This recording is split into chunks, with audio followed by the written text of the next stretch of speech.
नमस्कार दोस्तों आज मैं बात करने वाला हूं राजस्थान पटवारी को लेकर। आपको सबको पता होगा 23 और 24 तारीख को दोस्तों राजस्थान पटवारी की एग्जाम थी। आपने सबने एग्जाम दिया होगा और सबका पेपर भी अच्छा गया होगा। और मैं तो यही दुआ करता हूं कि जो भी बढ़िया तैयारी कर रहा है, जिन्होंने मेहनत करी है, उसको सफलता मिलनी चाहिए और एक दिन सफलता आपको जरूर मिलेगी। तो मैं बात करने वाला हूं राजस्थान पटवारी को लेकर। जो पेपर आया था दोस्तों वो कैसा आया था, क्या इसमें नॉर्मलाइजेशन होगा क्या? सबसे बड़ी बात तो यह है कि सेफ स्कोर क्या है, इसकी कट ऑफ क्या जा सकती है, किस किस का सिलेक्शन हो सकता है, सभी मुद्दों पे मैं बात करने वाला हूं। तो वीडियो को अंत तक जरूर देखना। और सबसे बड़ी बात तो यह है कि मैं कट ऑफ की वीडियो कब लेकर आता हूं, जब मेरे पास दोस्तों कोई ऑथेंटिक न्यूज होती है। तो मैंने आपके कहने से मेरे दोनों के दोनों चैनलों पर पोल करवाया है। वो पोल का आंकड़ा मैं आपके सामने रखने वाला हूं कि ज्यादातर बच्चों का स्कोर क्या है, ज्यादातर बच्चे कितने क्वेश्चन सही करके आए हैं, कितने नंबर उनके आ रहे हैं, सभी मुद्दों पे मैं बात करने वाला हूं। तो वीडियो को अंत तक जरूर देखना।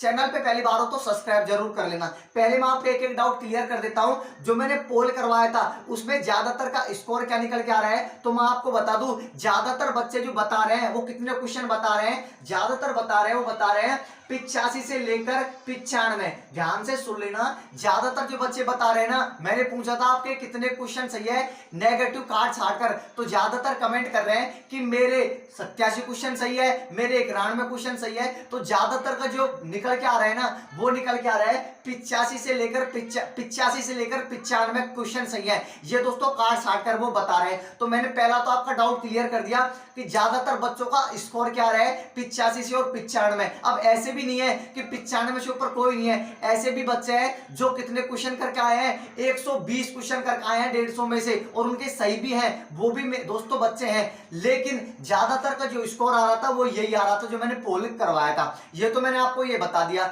अब मैं लेके चलता हूं दूसरी सबसे बड़ी बात है, क्या इसके अंदर नॉर्मलाइजेशन होगा या नहीं होगा। तो दोस्तों मैं आपको बता दूं, अभी तक कोई खबर नहीं है नॉर्मलाइजेशन को लेकर। जो भी आपको कोई यूट्यूबर बता रहे हैं ना, ये सब दोस्तों अफवाह है। अभी तक नॉर्मलाइजेशन को लेकर कोई न्यूज नहीं है कि नॉर्मलाइजेशन होगा या नहीं होगा। लेकिन इतना जरूर कह देता हूं, यदि दोस्तों आपका जो रिजल्ट तैयार किया जाएगा उसमें यदि एक ही शिफ्ट के बच्चे ज्यादा पास हो जाते हैं, मतलब कि आपको सबको पता होगा 24 तारीख को जो फर्स्ट शिफ्ट में जो सुबह की टाइम एग्जाम था 8:30 बजे से, वो पेपर थोड़ा सा नॉर्मल था। और ऐसा हो जाता है कि ज्यादातर बच्चे हैं वो 24 तारीख जो फर्स्ट शिफ्ट थी उसमें से ज्यादा बच्चे पास हो जाते हैं, तो उनको नॉर्मलाइजेशन करना पड़ेगा। मैं ऐसा क्यों बोल रहा हूं, क्योंकि और बच्चों के साथ दोस्तों भेदभाव हो जाएगा।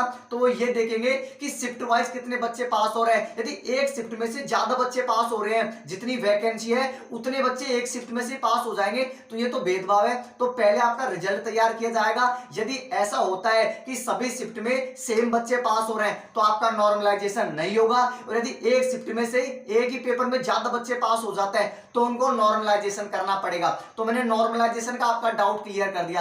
अब सबसे बड़ा डाउट ये आता है, क्या नॉर्मलाइजेशन में किस किस को फायदा होगा। तो मैं आपको बता दूं, आपके 4 पेपर थे।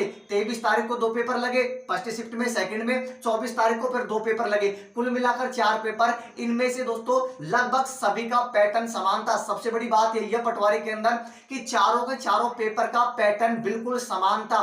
कोई दोस्तों थोड़े बहुत ऊपर नीचे हो सकता है, लेकिन लगभग पैटर्न समान था। 24 तारीख को जो दोस्तों फर्स्ट शिफ्ट में एग्जाम था 8:30 बजे से, वो थोड़ा सा नॉर्मल पेपर था। मैं भी मानता हूं नॉर्मल पेपर था। तो मैंने आपका ये डाउट भी क्लियर कर दिया कि किस किस को फायदा होगा। मैंने आपको सब कुछ क्लियर कर दिया। अब सबसे बड़ी बात यह है कि कौन कौन बच्चा सेफ है, इसकी कट ऑफ क्या जा सकती है। गई बार कट ऑफ गई थी उससे ज्यादा जाएगी या कम जाएगी। तो मैं आपको बता दूं, गई बार दोस्तों 2 पेपर थे, प्री और मेन, लेकिन अब की बार सिर्फ एक ही पेपर है। यदि ये आपने क्वालिफाई कर लिया तो सीधी आपको ज्वाइनिंग मिलेगी डॉक्यूमेंट वेरिफिकेशन के बाद में। तो मैं आपको सेफ स्कोर बता देता हूं। मैं आपको बताऊंगा क्वेश्चन, वापस से बोल रहा हूं, मैं आपको क्वेश्चन बताऊंगा, नंबर नहीं बताऊंगा, क्योंकि मैंने पोल करवाया था वो क्वेश्चनों का ही करवाया था। तो मैं आपको मेल की बताने वाला हूं, फीमेल की बताने वाला हूं कि कट ऑफ आपकी क्या जा सकती है। तो मैं आपको ध्यान से सुन लेना, क्या बताने वाला हूं, क्वेश्चन बताने वाला हूं कार्ड छाट के, नेगेटिव वेगेटिव कार्ड छाट के। यदि आपके इतने क्वेश्चन सही है तो आप सिलेक्शन के रेस में हो, टेंशन नहीं लेनी, सिलेक्शन के रेस में हो।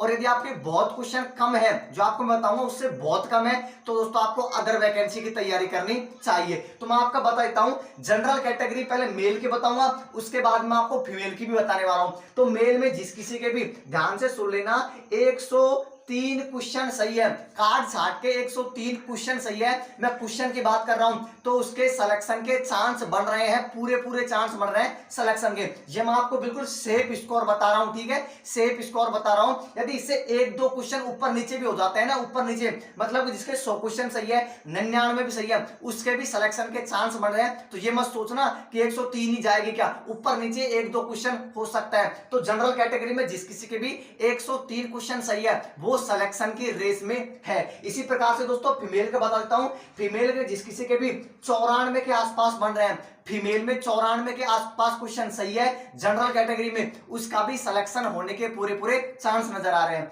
दूसरी बता दूं ओबीसी के अंदर, ओबीसी के कट ऑफ जनरल से लगभग दोस्तों 1-2 क्वेश्चन 1-2 नंबर कम रहती है। तो ओबीसी में आपको बता दूं, ओबीसी में जिस किसी के भी 100 के आसपास क्वेश्चन सही बन रहे हैं, क्या बोल रहा हूं मैं, ओबीसी में 100 के आसपास क्वेश्चन सही है, वो भी सिलेक्शन की रेस में।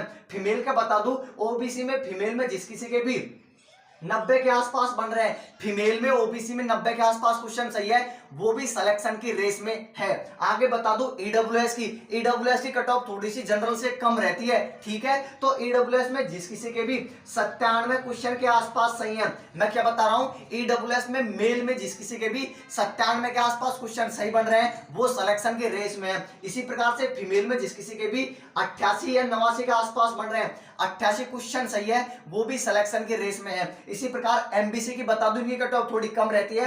तो एमबीसी में जिस किसी के भी 95-94 के आसपास नंबर बन रहे हैं, 1-2 क्वेश्चन ऊपर नीचे हो सकता है, मैं क्या बोल रहा हूं, 1-2 ऊपर नीचे हो भी सकते हैं। तो 95 यदि आपके बन रहे हैं तो आप सिलेक्शन के रेस में हो एमबीसी कैटेगरी में।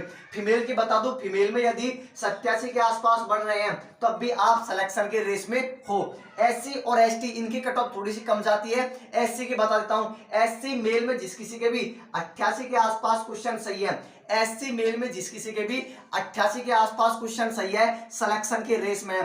फीमेल की कट ऑफ थोड़ी सी कम रहती है, फीमेल में यदि 82 के आसपास क्वेश्चन सही है, 82 के आसपास क्वेश्चन सही है तो वो भी सिलेक्शन के रेस में है। 1-2 क्वेश्चन ऊपर नीचे हो सकते हैं, मैं क्या बोल रहा हूं, 1-2 क्वेश्चन ऊपर नीचे हो सकते हैं। एसटी कट ऑफ और भी कम रहती है, तो एसटी में जिस किसी के भी 82 के आसपास क्वेश्चन सही है, 82 के आसपास क्वेश्चन सही है, 1-2 क्वेश्चन ऊपर नीचे भी है तब भी सिलेक्शन के चांस है। और फीमेल एसटी की कट ऑफ तो और भी कम रहती है, तो फीमेल एसटी में जिस किसी के भी 78 के आसपास क्वेश्चन सही है वो भी सिलेक्शन की रेस में। तो मैंने आपको ये क्या बताए हैं, क्वेश्चन बताए हैं, वापस से एक बार देख लो सबके सब। ये मैं आपको क्वेश्चन बता रहा हूं, नंबर मैंने आपको नहीं बताए, मैंने आपको क्वेश्चन बताए हैं। यदि इतने क्वेश्चन आपके सही है तो आप सिलेक्शन की रेस में हो। तो आप मुझे कमेंट करके जरूर बताना किस किस के इतने क्वेश्चन सही है और कौन कौन सिलेक्शन के रेस में, ये आप कमेंट करके जरूर बताना। और वीडियो कैसे लगी ये भी कमेंट करके बताना। चैनल पे पहली बार हो, राजस्थान की किसी भी प्रतियोगी परीक्षा की तैयारी कर रहे हो तो आज ही चैनल को सब्सक्राइब जरूर कर लेना। धन्यवाद वीडियो देखने के लिए।